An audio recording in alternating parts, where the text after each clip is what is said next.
ഇസ്ലാഹി മാസികയിൽ മുസ്ലിയാമാരെ തലവെട്ടണോന്ന് പറഞ്ഞില്ലേ? എന്നാ മൗലവി തന്നെ അതാ പച്ച മലയാളത്തിൽ മുസ്ലിയാമാരെ മക്കളെ തലവെട്ടണം എന്ന് വ്യക്തമായി പറയുന്നത് കേട്ടോ. സുന്നി മുസ്ലിയാമാരെ മക്കളെ മുഴുവനും കൊല്ലണമെന്ന്.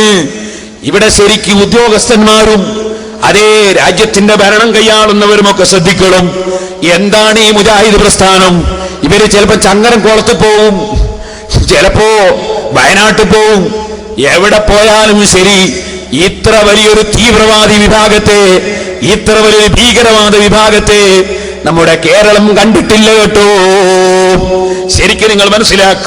ഒരു മൗലവി പ്രസംഗിക്കുന്നത് കേട്ടോ, മുസ്ലിയാമാരെ മക്കളെ മുഴുവനും കൊന്നുകളയണം എന്ന് വെച്ചുകൊടുത്താ മോനെ. ഒരു മുസ്ലിയാര് ഞാൻ പറഞ്ഞു, അയാൾ പഠിപ്പിക്കുന്ന മദ്രസിലെ കുട്ടികളെ കഴുത്തു ഞെരിച്ച് കൊന്നുകളയുക അയാൾ പഠിപ്പിക്കുന്നതിനേക്കാൾ നല്ലത് അതാണ്. കാരണം അയാൾ പഠിപ്പിച്ച് കുട്ടികൾ വളർന്നാൽ ഭൂലോകത്തിലെ തേർഡ് റേറ്റ് ഗുണ്ടകളായി അദ്ദേഹത്തിന്റെ അനുയായികൾ മാറും. അതിനേക്കാൾ നല്ലത് ഹിളർ നബി അലൈഹിസ്സലാം കഴുത്തുമുരുണ്ടി കൊന്ന പോലെ ഇവർ പഠിപ്പിക്കുന്ന വിദ്യാർത്ഥികളെ കഴുത്തു ഞെരിച്ച് കൊല്ലലായിരിക്കും ഒരുപക്ഷെ ലോകത്തോട് ചെയ്യുന്ന ഏറ്റവും വലിയ സേവനം. കാരണം അത്ര വൃത്തികെട്ട ഒരു സമൂഹമാണ് ഇവരുടെ പണ്ഡിത ലോകത്ത് ഇവർ അറിയപ്പെടുന്ന ആളുകൾ. നല്ല വൃത്തിയുള്ള സാധനം മുസ്ലിയാമാര് പഠിപ്പിക്കുന്ന ലക്ഷക്കണക്കായ കുട്ടികളുണ്ട് മദ്രസയിലും പള്ളിയിലും. അവരൊക്കെ മുരുണ്ടി കൊന്നുകളയണം. ഒരു ഉളുപ്പില്ലാതെ ഈ ജനാധിപത്യ രാഷ്ട്രത്തിൽ ഒരു മൗലവി പ്രസംഗിച്ചതല്ലേ ഇത്? നിങ്ങൾ ആലോചിച്ചു നോക്ക്.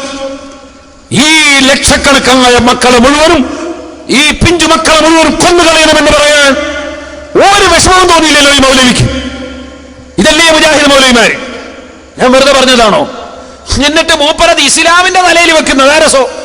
മൂപ്പര് പറയുന്നത് ഈ മുസ്ലിംമാര് ഇവരൊക്കെ ഇസ്ലാമിക ഭരണമുള്ള സ്ഥലത്താണെങ്കിൽ ടിക് ഫിനിഷ്, ഇങ്ങനെ വെട്ടിയിട്ട് ഫിനിഷ് ആയി കളിയും. ടിക് ഫിനിഷ് മൂപ്പര് പറയാ ഇസ്ലാമിക ഭരണമുള്ള സ്ഥലത്ത്. എങ്ങനെ? ഏത് ഇസ്ലാമിക ഭരണത്തിലാണ് അങ്ങനെ തോന്നിവാസം ചെയ്യുന്നത്? നിങ്ങൾക്ക് മുജാഹിദിന് ഭരണം കിട്ടിയാൽ ഞങ്ങളെ നേതാവായ റസൂലുള്ളാഹിന്റെ ജാറം പൊളിക്കുമെന്ന് നിങ്ങൾ പറഞ്ഞു. അതുപോലെ നിങ്ങൾ ടിക് ഫിനിഷ് എന്ന് പറഞ്ഞ് മുസ്ലിമീങ്ങളെ കൊല്ലും. കാരണം മുസ്ലിമീങ്ങളെ നേതാവിന്റെ ജാറം നിങ്ങൾ പൊളിക്കും, കഅബ നിങ്ങൾ പൊളിക്കും, മുസ്ലിമീങ്ങളെ നിങ്ങൾ കൊല്ലും. നിങ്ങളും ഇസ്ലാമും തമ്മിൽ എന്താണ് ബന്ധം? വെച്ചുകൊടുത്താൽ മതി. ടിക്. ഇവരൊക്കെ ഇസ്ലാമിക രാഷ്ട്രത്തിലാ ജീവിച്ചെങ്കിലുണ്ടല്ലോ. ഇസ്ലാമിന്റെ രാജ്യത്താണെങ്കിൽ ഫിനിഷ്. കേട്ടോ? ഈ നിലക്കുള്ള ഭീകരവാദികൾ നിങ്ങൾ അറിയണം സഹോദരന്മാരെ.